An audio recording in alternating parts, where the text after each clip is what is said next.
혹시 뭐 이런 경험 있으신가요? 양치하다가 갑자기 이가 시리네 하고 놀라거나 차가운 물 마셨는데 순간적으로 찌릿하고 전기가 오는 것처럼 뭐 그런 시린 느낌. 뭐 대부분은 뭐 그냥 내 치아가 좀 예민한가 보다 하고 넘어가시는데요. 사실 이게 단순히 민감한 게 아니라 그 치아의 목 부분이 있거든요. 그 부분이 닳아서 패이는 치아 패임 때문일 수 있습니다. 실제로 제 환자분들 중에서도요. 원장님 충치가 아닌데 왜 이렇게 여기가 막 파인 것 같고 시린 걸까요? 이거 어떻게 해야 될까요? 하고 오시는 분들이 의외로 정말 많습니다. 놀라운 건 2020년 연구에 따르면 성인 인구의 약 46.7% 거의 절반이 치아 페임을 가지고 있다는 사실이에요. 또 40대 이상에서는요, 그 비율이 점점 더 높아지거든요. 그 연령이 올라갈수록 더 흔하게 나타나는 그런 문제라고 볼 수 있습니다. 아마 지금 시청하시는 분들 중에서도 절반 가까이 이미 경험하고 계실 가능성이 높다는 거죠. 잇몸이랑 치아 경계 부위가 계속 파이고 까맣게 색깔도 변했어요. 자, 어떻게 하면 좋죠?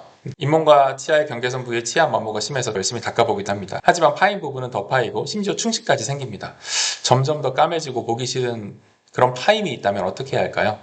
단순히 뭐 잇몸이 내려가서 뿌리가 노출된 경우라면 잇몸 수술을 통해 단단한 잇몸을 이식해주는 것도 좋은 방법입니다. 하지만 뿌리의 노출보다 치아의 파임 정도가 너무 심하고 보기 안 좋다면 어떻게 할까요? 자, 오늘 영상에서는 이 치아 페임이 도대체 왜 생기는지, 그리고 어떻게 치료하는지, 또 어떻게 예방할 수 있는지 이런 실제 사례와 통계를 바탕으로 아주 쉽게 풀어드릴 거예요. 치과에 가셔서 이걸 얘기를 하시면 일단 무조건 레진으로 떼우고 보자 이렇게 설명하는 경우가 사실 많죠. 그게 과연 완벽한 해결책일까요? 또 보험되는 재료도 있다고 하는데 왜 그건 또 안 해주려고 하는 걸까요? 여러분 혹시 치과에서 잇몸이 내려갔다는 말씀을 들으셨거나 아니면 물 마실 때 시린 경험이 있다면 오늘 영상 끝까지 보시는 게 큰 도움이 될 겁니다. 치아 페임 도대체 왜 생기는 걸까요? 자, 그럼 치아 페임의 원인을 하나씩 짚어볼까요? 첫 번째는 칫솔질 습관입니다. 혹시 여러분들 중에 양치하실 때 힘 줘서 세게 닦는 분 계신가요? 좌우로 왔다 갔다 이렇게 계속 닦으시는 분들, 치아를 더 깨끗하게 하려고 힘껏 문지르는 경우가 많죠. 힘을 좀 세게 주면 더 깨끗하게 닦일 것 같으니까. 그런데 이게 오히려 치아를 깎아내는 그런 결과를 가져옵니다. 특히 딱딱한 칫솔모를 오랫동안 이런 방식으로 계속 쓰시면 치아가 계속 닳게 되죠. 그 중에서도 치아의 목 부위, 잇몸과 치아의 경계 부위, 그 부분이 제일 많이 닳아요. 이걸 전문 용어로 어브레이전이라고 하고요. 치경부 마모라고 합니다. 두 번째는 이갈이나 이 악물기 습관. 밤에 나도 모르게 이를 갈거나 낮에도 막 이를 꽉 무시는 그런 분들이 계세요. 또 턱관절이 안 좋으시면 한쪽 부분만 더 심하게 갈거나 그런 경우도 있습니다. 이게 치아의 목 부위에 엄청난 압력과 힘을 주게 됩니다. 그 힘이 치아를 미세하게 깨뜨리고요. 결국 깨져나가게 돼서 그 자리가 패이게 되는 거죠. 이걸 전문 용어로 affraction, 치경부 굴곡 파절이라고 합니다. 사실은 전문적으로 보면은 치경부 마모증과 치경부 굴곡 파절은 차이가 있는 거고요. 양상이 좀 다르긴 하지만 여러분들이 그것까지 다 아실 필요는 없을 것 같아요. 그냥 똑같이 치아가 파인 현상이라고 보시면 됩니다. 세 번째는 산성 음식과 음료, 탄산음료, 과일 주스, 심지어 식초 들어간 음식들 이런 거 자주 드시나요? 이런 산성 음식이 치아 표면을 약하게 만들어서 쉽게 패이도록 만들어요. 세계 치과 연맹 조사에 따르면 산성 음료를 매일 섭취하는 사람은 치아 침식 위험이 2배 이상 높다고 합니다. 네 번째는 나이인데요. 치아도 나이가 들면 마모됩니다. 반복된 저작, 세월의 흔적 때문에 아무래도 젊은 친구들보다는 40, 50대 이상에서 치아 페임이 훨씬 더 많이 발견됩니다. 다섯 번째는 잇몸 퇴축, 즉 잇몸이 내려가는 현상입니다. 튼튼한 잇몸이 있으면 치아 목 부위를 보호를 해주는데요. 잇몸이 내려가게 되면 치아 목 부위는 노출이 되고 그 부분은 더 파이기 쉬운 환경에 노출되는 거죠. 실제로 치주 질환이 있는 분들은 치아 페임이 생길 확률이 훨씬 높습니다. 절반 가까운 성인이 치아 페임을 가지고 있다고 했죠.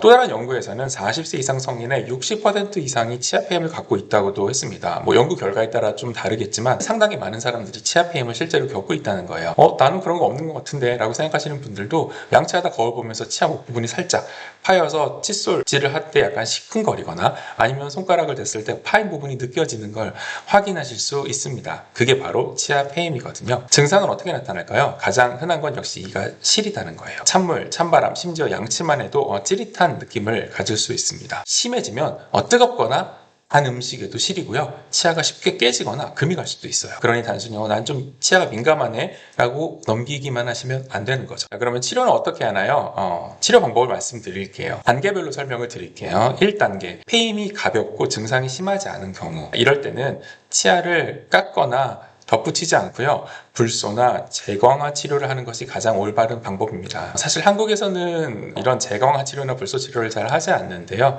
미국에서는 MIPaste 플러스라는 제품이 있습니다. 이 제품을 상당히 많이 쓰거든요. 혹시 여러분 들어보신 적 있으신가요? 이거는 불소만 있는 게 아니라 불소에다가 칼슘에다가 인산염까지 같이 공급해주는 아주 특별한 성분이 들어있어요. 치아는 살아있는 조직이기 때문에요. 치아 표면을요 다시 회복시키고 페임 진행을 좀 늦춰줍니다.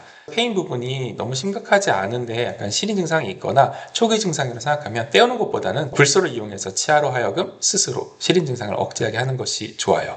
요즘 한국에서도 치약에 불소 함량이 높게 측정된 그런 치약들이 있거든요. 그런 치약을 사용해 보시면 좀 도움이 되실 겁니다. 자, 2단계. 페임이 커지고 시림이 심한 경우가 있어요. 이럴 때는 너무 많이 파였기 때문에 거기는 예방적인 조치로는 안 되고요.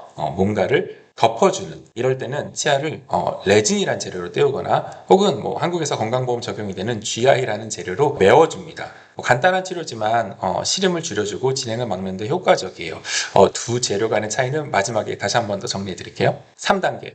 신경에 가까이 갔거나 치아가 너무 약해진 경우, 누가 봐도 이거는 너무 많이 파였다, 곧 부러질 것 같다, 혹은 너무 아프다, 너무 시리다, 가만히 있어도 아프다, 이런 증상이 있는 경우죠.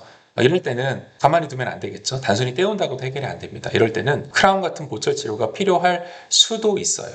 그리고 크라운 같은 보철 치료 하기 전에 신경치료 같은 치료가 또 필요할 수도 있습니다. 하지만 솔직히 이 단계까지 오시기 전에 그 전에 1단계, 2단계에서 관리하시는 게 좋겠죠. 자, 예방 방법은 어떻게 할까요? 양치할 때요, 너무 힘주지 마시고 부드러운 칫솔을 사용하시고, 양치 방법을 이렇게 하지 마시고 위에서 아래로 쓸어내리듯이, 아래치아는 아래에서 위로 쓸어내리듯이 하는 회전법을 이용해서 칫솔질을 사용해 주시고요. 또 부드러운 칫솔을 사용해 주세요. 그리고 제가 나중에 다시 한 번 더 영상을 찍겠지만 칫솔을 고르는 방법이 있거든요. 좋은 칫솔, 자기에게 맞는 칫솔을 골라서 사용하시면 됩니다. 그리고 산성음료, 특히 탄산음료 자주 드시는 분들 조금 줄이시는 게 좋아요. 그리고 드시게 되면 꼭 물로 헹궈 주시고요. 또 이갈이 습관이 있으신 분들은 나이트 가드라고 밤에 이갈이를 막아주는 이갈이 장치를 사용하시는 것이 좋습니다. 그리고 치과에서 정기적으로 치료받고요. 또 불소가 함유된 치약을 사용하시면 도움이 많이 됩니다. 치아 페임 한 2단계쯤 됐을 때 떼우는 게 좋다고 말씀드렸잖아요. 한국에서는 떼울 때 두 가지 재료가 있습니다. 레진이라는 재료가 있고요. 그 다음에 GI라는 재료가 있는데 왜 치과에서는 레진을 좀 권하고 GI는 권하지 않을까요? 이거는 한국의 치과 보험 체계와 깊은 관계가 있습니다. GI라는 재료는요, 재료 자체가 그 레진보다는 그 치면과의 결합력 자체가 좀 약하긴 약합니다. 하지만 그 치료할 때 치면을 갈아내거나 전처리 약제를 쓰지 않기 때문에 치료 후에 시린 증상이 좀 덜할 수 있어요. 그런데 예쁘지가 않습니다. 앞니 같은 곳에서는 정말 쓰기가 좀 힘들어요. 그리고 결정적으로 건강보험에서 수가를 정해놓았기 때문에 병원 수익에 큰 도움이 안 됩니다. 그리고 또 결정적으로 잘 떨어집니다. 결합력 자체가 좀 약하다고 했잖아요. 그러니까 레진보다는 확실히 잘 떨어지는 경향이 있어요. 그렇게 되면 환자분은 의사가 잘 못했기 때문에 이게 떨어졌다고 생각하고 병원에 대한 신뢰도가 떨어지기 때문에 의사 입장에서는 말씀드린 여러 가지 이유로 그냥 GI는 안 하는 게 좋겠다, 이렇게 생각하시는 의사분들이 많게 됩니다. 자, 그러면 레진은 좋을까요? 모든 것이 다 좋고 모든 것이 나쁜 거는 없죠. 자, 레진은 색깔도 예쁘고 전처리 과정을 하기 때문에 치면과의 결합도도 높습니다. 하지만 아까 원인들이 있었죠. 이렇게 된 원인들, 그 원인들이 얼마나 강력했기에 자기 치질도 다 갈려 나갔잖아요. 거기에다가 어떤 거를 붙인다고 하더라도 그게 오랫동안 계속 머물러 있을 수 없는 확률이 굉장히 높습니다. 그렇기 때문에 아무리 좋은 거를 붙여놔도 똑같은 압력 혹은 더 큰 압력이 왔을 때 견디지 못하고 깨지거나 빠질 수 있는 확률이 굉장히 높아요. 그러면 레진이 더 잘 빠지냐 잘 깨지냐, 아니면은 GI가 잘 빠지냐 잘 깨지냐, 원칙적으로는 GI보다는 레진이 더 잘 붙어 있습니다. 하지만 레진을 하더라도 얼마나 의사가 꼼꼼하게 잘 했느냐에 따라서 그 결과값은 굉장히 많이 다를 수 있어요. 그래서 결론적으로는 이 재료가 좋냐 저 재료가 좋냐 그런 걸 떠나서 레진과 GI의 재료의 특성을 정확하게 알고 그 상황에 맞는 재료를 사용해야 됩니다.